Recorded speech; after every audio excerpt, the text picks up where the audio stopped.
Pop quiz. What do you think the best time of the year is for somebody to sell their home? You got 3 seconds. Three, two, one. You probably said June, July, or the summertime, right? Because homes just look better during the summer. The grass is green, the flowers are popping, the birds are chirping. Homes just look better during the summertime. And when you're looking at homes online, you want to look at those nice pictures of the property. Also, if you have kids, you don't have to worry about changing them their schools during the school season. It's just very, very convenient. Now, think about what may be the worst time of the year to sell the home. What do you think? It's probably the end of the year, right? It's that November, December, January time frame. One, you know, Christmas pictures look great on postcards, but a lot of times snow can get brown and muddy and things are dying. Homes don't look the best. Like you've never seen a picture of a listing with like Christmas lights on a home ever before, have you? If someone's in school, it's inconvenient for them to move out of the school. You got to deal with the holidays, Thanksgiving, Hanukkah, Kwanzaa, Christmas, a lot of moving parts. You got to deal with in-laws who you don't want to maneuver with or talk to either. It's the most wonderful and also stressful time of the year. Therefore, if somebody's home is on the market during that time frame, they probably got to sell it for a reason. And in this week's episode, we're going to break down what are some of the reasons folks have their home on the market during that time frame, some of the tax benefits for you buying at the end of the year, some of the financial benefits for you buying at the end of the year, especially when it comes to new construction. If this is your first time hearing my voice, my name is David. I have a background in lending as a loan officer, a background as a residential underwriter, also as a realtor. So if you keep a track, yes, that is the entire home buying process.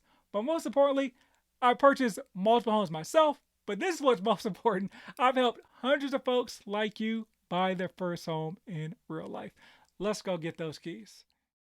Welcome back to House Rich, the first time homebuyer show, where we provide you actionable steps in layman terms to buy your first home. Let's get right into a few of those reasons that somebody will put their home on the market during this most wonderful but also horrible time of the year. And let's start with the positive. Maybe they got a promotion. Like they had a job in DC, they've been in their home for like 7 years, but now they're moving out to Seattle and they don't want to deal with being a landlord or a second property. They have a bunch of equity in the property. They want to use it to pay off some debts and put down a nice down payment on their home in Seattle. They're moving, so they have a sense of urgency. Or maybe their DTI is too much that they have to sell their home before they move to Seattle in the first place. Their kind of predicament is a win for you. Let's talk about what may be looked at as a negative situation. Let's say, unfortunately, they lost their job and they can no longer afford the mortgage payment. They need to downsize. At least they made the decision to purchase, so they have a bunch of equity, same scenario in that home, but they want to sell the home because they don't want the home to go into foreclosure. They don't want to lose the property. They don't want to ruin their credit. So once again, they're motivated to sell due to that reason. Two more negative situations is maybe unfortunately they're going through a divorce. And part of the divorce is they need to sell this property. Typically how it works is, I've seen them, I don't know typically how it works, but I'll say what I've seen as a lender. Like one party gets to keep the home, but there'll be a stipulation because they bought the home together, so they are entitled to the equity together. So one party can either do like a cash out refinance and pay for part of the proceeds out of the equity in the property, or they can just sell the property and split the proceeds that way. So if there's some sort of shot clock on when they have to sell the property, that is for you. And then last but not least, they might be going through some sort of hardship, whether it's job loss or something of that nature. These are all reasons that folks most likely will have their home on the market during this time frame when nobody really wants to put their home on the market. Use this to your advantage because you know there's a sense of urgency that the seller has. So, hey, let's say that home is listed for $400,000 and maybe it's been on the market for like maybe 3 or 4 weeks. Maybe you come in at, or talk to your realtor about what you want to come in at and just see what happens. So I see some great deals for my clients at the end of the year. Let's look at another scenario. Let's say that home has been on the market since July. And now it's October or November. What that seller doesn't want to do is let that home get past November into December, January, February. These times of the year. Sellers don't want to sell homes, buyers don't want to buy homes to deal with all those issues I mentioned up front when it comes to the holidays and so forth. If it gets past October, it may be another 3 or 4 months of them making an additional mortgage payment that they don't want to deal with. Those are some of the things you and your realtor can think about when you're negotiating or deciding what to offer on a property. I'm a realtor in Dallas and would love to help you reach your goals of home ownership. So click the link in the description and just schedule a call no matter where you are on your journey. Not in Dallas? No worries, I can help connect you with a vetted realtor in your local jurisdiction as well. And feel free to share with friends, family, and foes. Everyone gets love. Now from like the tax benefit standpoint, at least this is how it works in Texas. There's something called a homestead exemption. If you've been in that property for at least one day of the year, you're entitled to the upcoming homestead exemption. So let's say you're planning to close on the home like December 31st, but somehow it rolls into the next year and you close on January 3rd. Well, you're gonna have to wait a whole another almost 365 days in order to get your homestead exemption, which lowers the taxes on the property.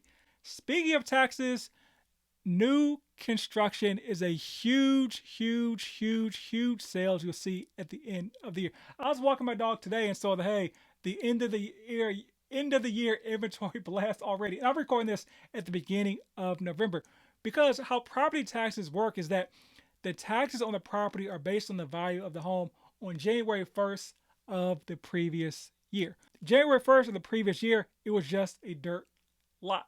So the builder is paying like pennies on the dollar when it comes to taxes. Now that there's a new property on the land, they brought value, they brought plumbing, electrical, and they're saying, hey, we're selling this home for $400,000. Now the new tax rate for the next year is at $400,000 when previously it may have been like $40,000. So builders want to move that inventory before the new year hits so they avoid paying those taxes at the end of the year. That's why you'll see these discounts like $20,000, $30,000, $40,000 off because like, hey, we don't want to foot next year's tax bill. And I'm sure there's some sort of accounting things that they do as well that motivates them to sell the home before the end of the year. Also, you probably see the home at one of its worst times, right? How does home cope with snow? Like how the streets look? How is the driveway?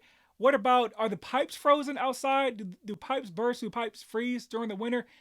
Oh, let me sit in the living room and see like what it really feels like in this home. Is it insulated? Well, you're seeing the home at its worst aspect, which is during the wintertime when it comes to like the comfort of the home. So there's a lot of things that you probably won't even notice during the summertime that become very apparent during the winter as well. So it's a good time to check out the bones of the house as well. But yeah, that's why the end of the year is the best time, in my opinion, to buy a home. I know for my next property, I'm going to suggest to my wife that we try to close on a home during the end of the year for literally all the reasons I laid out for you. Let me know what you think. But as always, buy land, rumor has it, they're not making any more of it.